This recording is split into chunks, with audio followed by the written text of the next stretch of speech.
News 24 घडामोडी, श्वास चालू घडामोडींचा।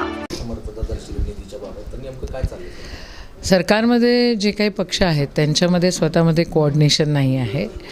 एकीकडे मुख्यमंत्री लाडकी बहीण त्याला म्हटलं जातं, अर्थ खात्याने आणि अर्थमंत्र्यांनी ती डिक्लेअर केली। ते म्हणतायत ही लाडकी बहीण योजना आहे, त्यांनी मुख्यमंत्री नाव काढून टाकलेलं आहे।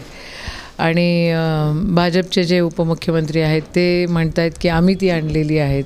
तर त्यांच्यामध्ये आधी मोठा अभाव कोऑर्डिनेशनचा तिथे दिसतो आहे।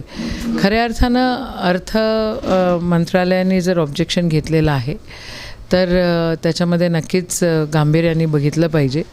महाराष्ट्राला आर्थिक तुटीच्या याच्यात तर नेत नाही आहे ना, आणि हा चुनावी जुमला तर नाही आहे ना, हे याच्याकडे नक्कीच या अँगलने बघितलं पाहिजे। एक चांगली भूमिका महिलांबाबत आम्ही घेतली असताना स्वागत करत सुद्धा महाविकास आघाडीचे लोक टीका करतात, सावत्रभावाची भूमिका बजावतात असं भाजपला म्हणतात। असं काही नाही आहे। आम्ही सभागृहामध्ये त्यांना थँक्यू म्हटलंच, पण त्यांचं इम्प्लिमेंटेशनचा जो विषय आहे, आता अर्थ खातं आम्ही तर चालवत नाही, अर्थ खातं त्यांच्यातलाच एक पार्टनर त्यांचा चालवतो आहे। आणि अर्थ खात्याने जर ऑब्जेक्शन घेतलेलं आहे तर त्याच्यामध्ये काहीतरी तर आहे ना। म्हणजे आम्हाला असंच एवढंच वाटतं आहे की चुनावी जुमला हा नसावा, हा सातत्य ह्याच्यामध्ये असावं।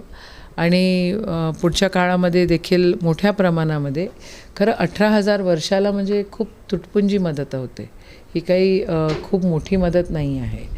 तर त्याच्याकडे बघण्याचा दृष्टिकोन वेगळा आहे। आणि महिलांचे दुसरे पण प्रॉब्लेम्स आहेत, त्याच्याकडे बघत नाही। अंगणवाडी ताईचे पैशाची वाढ, अंगणवाडी ताईच्या पगाराची वाढ, आशाताईच्या पगाराची वाढ, जे परिचारिका असतात त्यांच्या पगारांची वाढ, त्याच्याकडे कोणी लक्ष देत नाही आहेत। त्या उमेदच्या महिला एवढ्या मोठ्या सगळ्या एवढं आंदोलन केलं, त्यांच्या परमनन्सीमध्ये आणि त्यांच्या कन्सिस्टन्सीसाठी कोणी काय करत नाही आहे। पण आता चुनाव है तो चुनावी जुमले आ रहे हैं। मुख्यमंत्री पद